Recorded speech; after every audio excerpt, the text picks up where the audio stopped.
joining us for the first time, this is the N Word for Nerd podcast. We are focused exclusively on blurred content. And if you don't want to know what a blurred is, it's me, a black nerd. Blurred. See how easy that is? It's great. All right. We have a very cool show for you today. Without further ado, we're going to get to my top 10 list. Because Morbius sucks so bad, there are so many more superheroes that should have had uh, movies before Morbius because Morbius sucks. Uh, and here is my top 10 list of superheroes who deserve a movie more than Morbius. Please comment like your top 10 list if you disagree or agree with any of my picks, or you have different picks. I would love to hear the comments on that and in the comments below. But my number 10 pick for a superhero that needs a movie before Morbius is Gambit. Gambit has been teased for 15 years now. He did this tiny terrible cameo by Taylor Kitsch in the Wolverine Origins movie. But Gambit, especially if you are a 90s X-Men fan, Gambit is one of the standout X-Men from that era, and he deserves his own movie. I think Channing Tatum's a little bit he could probably pull it off at this point. I mean, he might be a little bit too famous at this point for it to play Gambit. But yeah, like the Channing Tatum has for a long time has been trying to get a Gambit movie off of the ground. Obviously, since the X Men was reacquired by Disney, they probably have their own plans for Gambit if they have plans at all. Because these major corporations don't give a crap about what we want; they're just going to give us what they think we want, which is probably going to be some homogenized, glazed over version where Gambit is not even Cajun. He's just like, "Hello, my name is Gambit, and I am a good person, and I make things explode." And it'll probably be the worst thing ever, but at least they'll try, which is better than what I can say about what Morbius did. Number 9, and there's going to be a lot of black people on this list too, so don't even worry because we like to keep it 100 here. So number 9, Mr. Terrific. Mr. Terrific is a terrific person to be put on for a movie, especially for the lack of single superhero movies starring people of color. Mr. Terrific is a legacy character, especially the one I'm thinking of where he is just a really smart dude who does really good karate, and he is a billionaire, and he's like kind of like the Black Batman, but a little bit more socially conscious. He is a great tactician, especially if you ever watch the Justice League Universe show. After Martian Manhunter decided to give up being a Martian Manhunter for a while, Mr. Terrific took over that role as the guy who plans the strategies and coordinates the Justice League because he is just that good at thinking things through. And he's just a dude, which is cool, which is always a cool thing to have in superhero movies, is a guy who just has a singular will and has trained himself, has uses his smarts, and also the millions of dollars is disposable because of capitalism to affect change. And this could be a movie in which we do talk about some of these more systemic and cultural issues in which that plague our world today. And you say, "Oh, politics stay on comic books." You're a fucking fool. Politics is always in comic books. Shut the fuck up and sit the fuck down. Number 8, Bumblebee. And also a cool character if you ever watched the Teen Titans show or Young Justice. Another cool black character that doesn't get the spotlight she deserves pretty much ever, unless it's like a cartoon. She is probably the DC equivalent of Wasp, except she's better because she is, melanated, and that makes everything better. Um, like, there could be a cool movie here where she is infiltrating Hive as a undercover agent of some sort, or trying to stop them from the inside. People think she's a bad guy, but she ends up turning out to be a good guy, like she did in the Teen Titans comic. Um, it would just be cool to see like some of these lesser known comic heroes who've not getting the spotlight, given the spotlight, other than some shitty white vampire who doesn't no one cares about. Number 7, we talked about this character a lot in this show, Blue Marvel. He is one of these sort of retcon characters in the cinematic or the Marvel universe. He was a superhero during the '60s, and he was told, "Yo, you can't be superheroing because you're black." So he just retired and stayed in the background in the Marvel universe until the modern times. Does a lot of cool cosmic stuff. Like Blue Marvel should like he's awesome. He's a cool character. I don't understand why like we haven't had this character yet. So that would be my number 7 for this list. Number 6, I'm tossing this out to for Jason. He's always talking about this character, Booster Gold. He is a time traveling character from the future who goes back into the past to order to become a superhero so he can get famous. And that is a cool premise just on its own.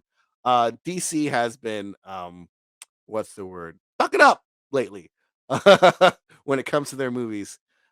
They have been pretty terrible in the movies. The TV side of things, unless you're on CW, I'm only talking about Peacemaker as of right now, is pretty good.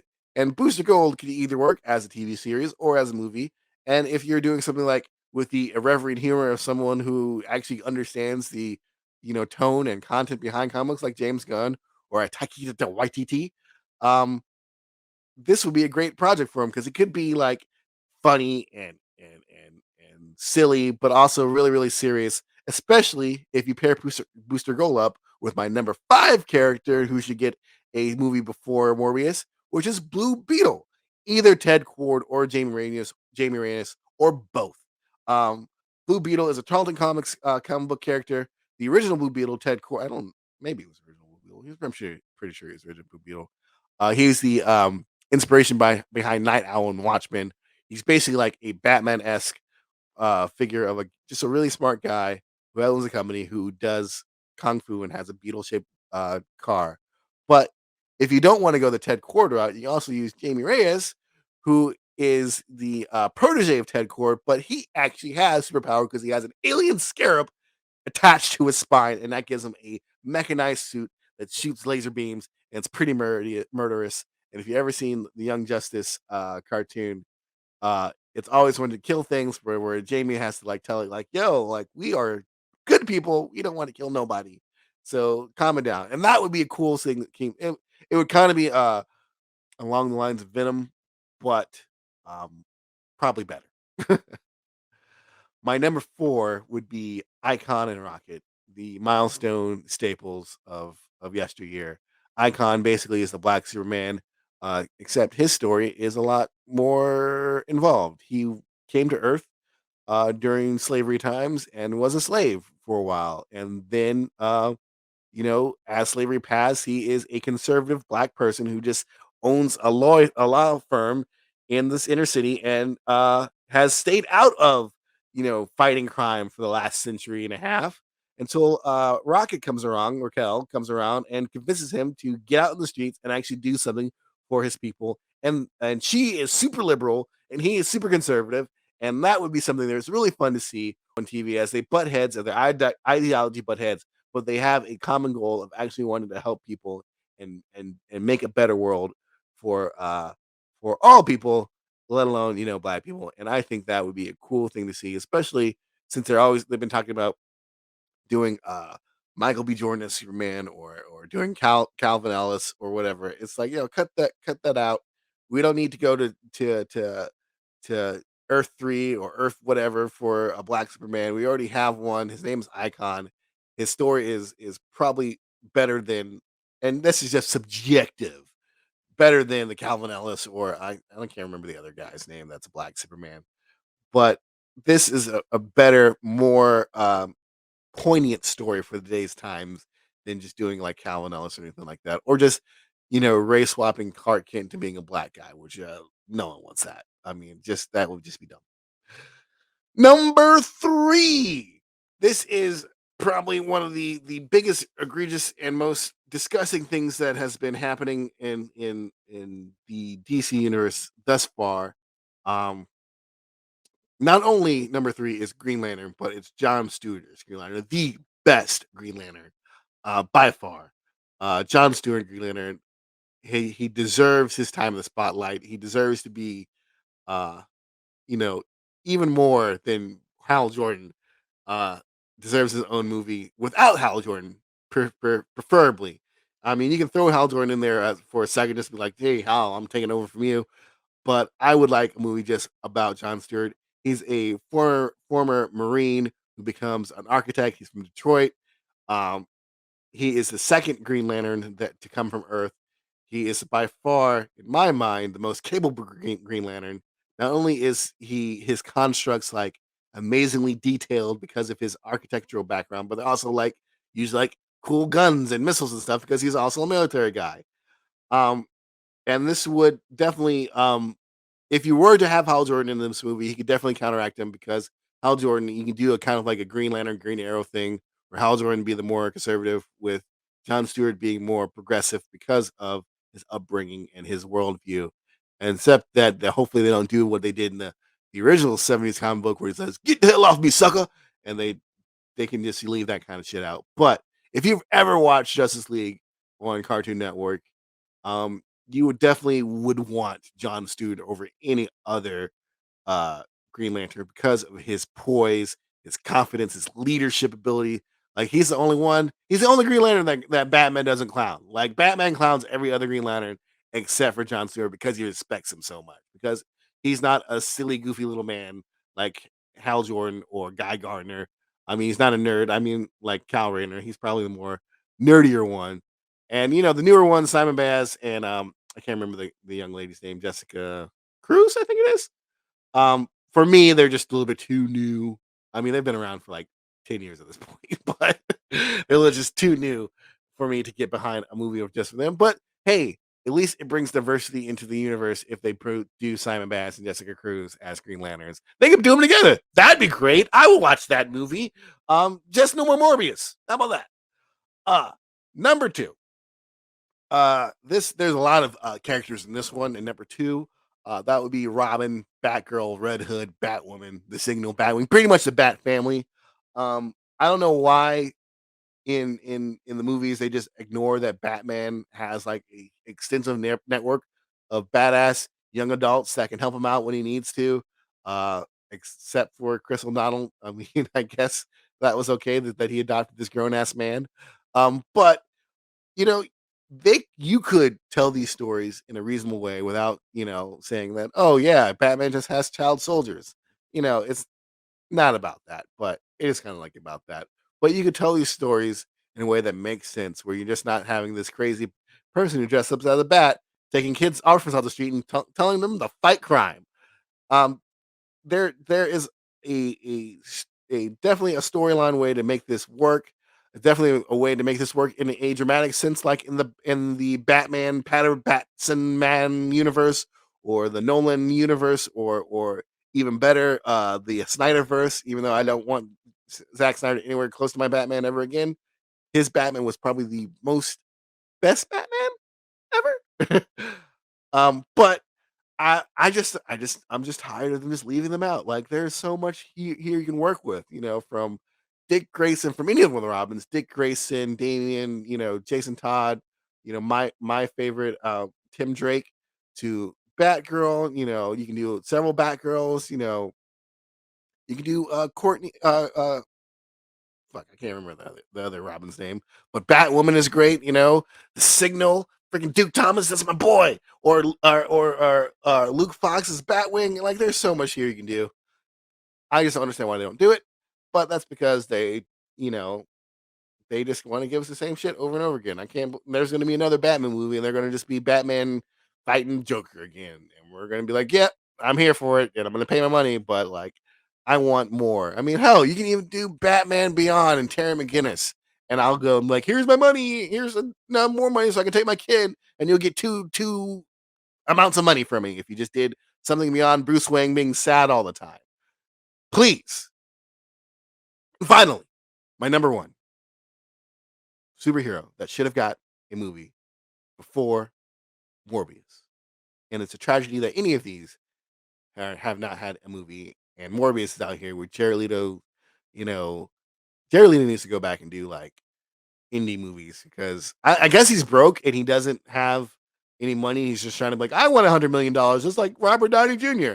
And that's why he's been trying to do these superhero movies. But he needs to go back and do indie darlings where he plays uh transgender people and or drug addicts because this is not working for him. But either way, the number one superhero that requires a movie like now is Static. Static Shock popular 90s cartoon, also a milestone character, young Virgil Hawkins. This his story resonates so much to this day that it's ridiculous. It's ridiculous how like you could not change any of the elements from the 1990s and people would still be like, "Yep, that makes sense that happened." Like the way he gets his powers is because um he goes to murder one of his bullies, his tormentors in a gang fight. He's not in the gang personally, but he knows his gang fight is going down, and he knows his bully is going to be there, and he's tired of being bullied, so he's going to go murder him. Yes, that's how it starts off. But when he gets there, the cops show up and they basically indiscriminately gas everybody with a gas they never used before. And they don't know if it could kill the kids or if it will, do whatever to them, but they use it anyway because they don't give a shit, and ends up giving these kids superpowers.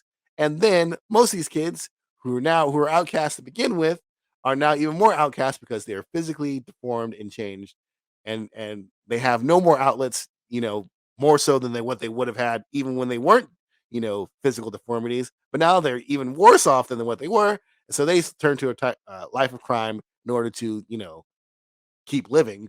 Whereas Virgil, who does not get any physical deformities but does end up with superpowers, goes and has to try to stop these people while also, fighting the unjust cops in his area, which for some of us is relevant. Maybe not for all of us, but for some of us is relevant. And I would like to see that movie. I would like to see anybody in this role. It would be great. They can even bring in Tech Jacket and all the other good stuff from the cartoon series. It had a great theme song by Little Romeo, was awesome.